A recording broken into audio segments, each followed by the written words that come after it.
அனைவருக்கும் வணக்கம். சற்று முன் வெளியான முக்கிய அறிவிப்பின்படி தமிழ்நாட்டில் ரேஷன் அட்டை வைத்துள்ள குடும்பதாரர்கள் அனைவரும் பயன்பெறும் வகையில் ஒரு முக்கிய அறிவிப்பு என்பது வெளியாகி உள்ளது. இத்தகைய அறிவிப்பை பற்றி விரிவான விளக்கத்தை இவ்வீடியோவில் காணலாம். வீடியோவை கடைசி வரை ஸ்கிப் செய்யாமல் பார்க்கவும். நமது சேனலை முதல் முறையாக பார்ப்பவராக இருப்பின் சேனலை சப்ஸ்கிரைப் செய்து கொள்ளுங்கள். பக்கத்தில் உள்ள பெல் ஐக்கனையும் கிளிக் செய்து கொள்ளுங்கள். மறக்காமல் இந்த வீடியோவிற்கு லைக் செய்து விடுங்கள். வாங்க வீடியோக்குள்ளே போகலாம். முதலில் தமிழகத்தில் ரேஷன் அட்டை வைத்திருக்கும் குடும்பங்களின் உறுப்பினர்களுக்கு கைரேகை சரிபார்ப்பு அடிப்படையிலான KYC பதிவு மேற்கொள்ளப்பட்டு வருகிறது. கடந்த 2023ஆம் ஆண்டு அக்டோபர் மாதம் முதல் இந்த பணிகள் நடைபெற்று வருகின்றன.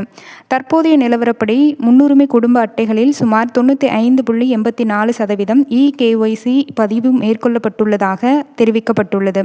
மீதமுள்ள குடும்ப அட்டைதாரர்களின் KYC பதிவையும் முழுமையாக முடிப்பதற்காக தான் சிறப்பு முகாம் ஒன்று ஏற்பாடு செய்யப்பட்டுள்ளது.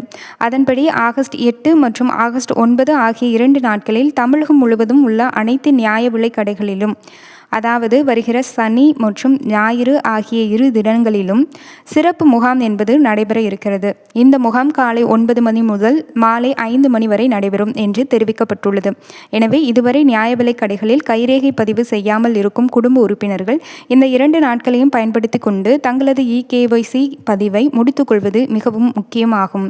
குறிப்பாக குடும்ப அட்டையில் இடம்பெற்றுள்ள உறுப்பினர்களில் யாருடைய கைரேகை பதிவு இதுவரை முடிக்கப்படாமல் இருக்கிறதோ அவர்கள் இந்த சிறப்பு முகாமை பயன்படுத்திக் கொள்ள வேண்டும். முக்கிய அறிவிப்பாக, ஒரு குடும்பத்தில் அனைத்து உறுப்பினர்களுமே, அதாவது ரேஷன் அட்டையில் உள்ள அனைத்து உறுப்பினர்களுமே இத்தகைய கைரேகை பதிவை முடிவு செய்திருக்க வேண்டும். இப்போது இன்னொரு முக்கியமான விஷயம், இந்த முகாம் KYC பதிவுக்காக மட்டும் நடத்தப்படவில்லை. பொது விநியோக திட்டம் தொடர்பான பல்வேறு சேவைகளையும் இந்த சிறப்பு முகாம் மூலம் நீங்கள் தீர்த்து கொள்ளலாம். உதாரணமாக, குடும்ப அட்டையில் ஒருவருடைய பெயரை சேர்க்க வேண்டும் என்றாலும், பெயரை நீக்க வேண்டும் என்றாலும், முகவரியை மாற்ற வேண்டும் என்றாலும், குடும்ப அட்டையில் பதிவு செய்யப்பட்டுள்ள கைபேசி எண்ணை மாற்ற வேண்டும் என்றாலும், குடும்ப அட்டையில் தலைவர் தலைவியின் பெயர் மாற்ற வேண்டும் என்றாலும் இத்தகைய சேவையை நீங்கள் பயன்படுத்தி கொள்ளலாம். அதாவது இத்தகைய முகாமில் இவை அனைத்தும் சரிபார்க்கப்படும். அதனால் ரேஷன் அட்டை தொடர்பாக ஏதேனும் மாற்றம் செய்ய வேண்டிய நிலை இருந்தால் பொதுமக்கள் இந்த சிறப்பு முகாமை பயன்படுத்திக் கொள்ளலாம். இதில் முக்கிய குறிப்பு என்னவென்றால், நீங்கள் வெளிதூர பயணம் காரணமாகவோ அல்லது வெளியூரில் வசிப்பவராக இருப்பின் அருகிலுள்ள நியாய விலைக் கடைகளில் ஏற்படுத்தப்படும் இத்தகைய முகாமில் உங்களுடைய சேவைகளையும் நீங்கள் நிறைவு செய்து கொள்ளலாம்.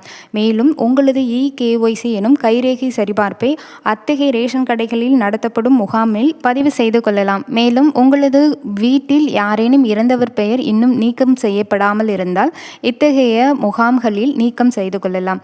இதன் முக்கிய நோக்கம் என்பது மத்திய அரசும் மாநில அரசும் ரேஷன் பொருட்கள் அனைத்தும் ஒரு குடும்பத்தில் உள்ள அனைத்து உறுப்பினர்களுக்கும் போய் சேர வேண்டும் என்பதற்காகவும், போலியான ரேஷன் அட்டைதாரர்களை ஒழிக்கவும், ரேஷன் பொருட்கள் தரமான வகையில் கொண்டு செல்லவும் இத்தகைய சேவை கட்டாயமாக்கப்பட்டுள்ளது. இத்தகைய சேவையானது மகளிர் உரிமை தொகை பெறுவதற்கும், மேலும் ஆதார் தொடர்பான சில தகவல்களை சரி செய்வதற்கும் மிகவும் அவசியமானதாக கருதப்படுகிறது. ஆகையால் KYC என்பதை சரிபார்த்து கொள்ளுங்கள். மேலும் இத்தகைய முகாமின் பேரில் நீங்கள் மகளிர் உரிமை தொகைக்காக விண்ணப்பிக்கலாம் அல்லது உங்களது விண்ணப்பம் எந்த நிலையில் இருக்கிறது என்பது குறித்த விசாரணைகளை இத்தகைய முகாமில் இருக்கும் ஊழியர்களிடம் கேட்டு தெரிந்து கொள்ளலாம். இத்துடன் இத்தகவல் முடிவடைகிறது. பயனுள்ள வகையில் அமைந்தால் மறக்காமல் லைக் செய்து ஹைப் செய்து விடவும்.